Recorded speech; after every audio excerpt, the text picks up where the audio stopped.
beep, beep, beep, and I even said, help, help, you know.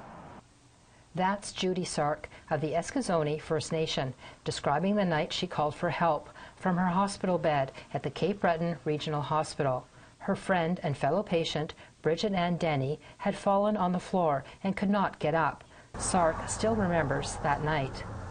I kept on pressing that beep, beep, beep sound, and then when I pressed it, nobody came and helped her. And I kept on saying, help! Somebody fell down. You know, I had to because she was my friend. Denny, 65 years old, was a residential school survivor, spoke the Mi'kmaq language, was a mother of 5 and 15 grandchildren, and an active community member of the Eskasoni First Nation. Unexpectedly died on January 20, 2021. She was admitted the night before for complications due to diabetes, but died the next morning. Her family found out after the funeral Denny had fallen in the middle of the night. An investigation was called under the Protection for Persons in Care Act. The final report concluded the facility failed to provide adequate care. Jenny Lee Francis, Denny's daughter, says, It was very hard to read the report. It was very hard to read the report.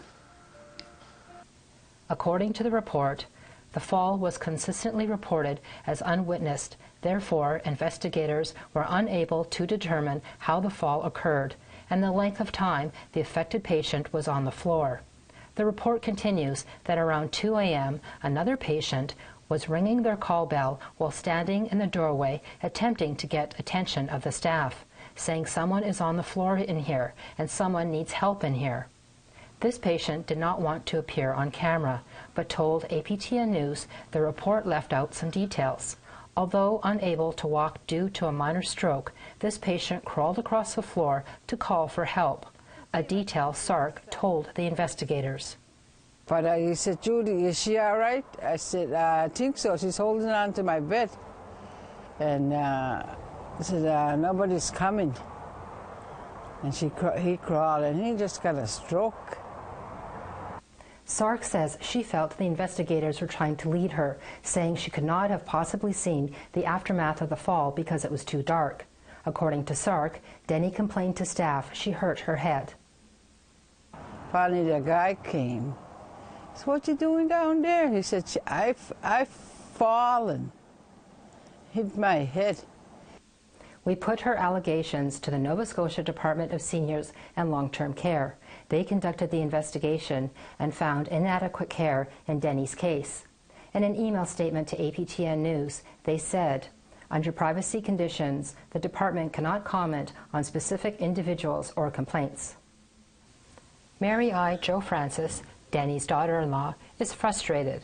That's the point of everything, not only for the hospital to be held accountable, because somebody has to be held accountable for this, but the awareness that this is happening and it shouldn't be happening and that people need to speak up. The family filed a complaint with the College of Physicians and Surgeons, which has determined a review will be conducted by an investigation committee of the college. The family has contacted the medical examiner to conduct a private investigation. There's too many stories like ours. There's too many. And there's a lot of people that never got the help they needed or any sources or proof of anything. And since we got this far, we have to keep going. Jo Francis hopes to find a lawyer to help with the process. Nobody tells you how to deal with this sort of situation. With all of the complaints, with all of the investigation, all of the reports, nobody tells you or guides you that you can do this stuff. In the meantime, the family is filing a complaint with the Nova Scotia College of Nursing. Angel Moore, APTN National News, Eskasoni First Nation.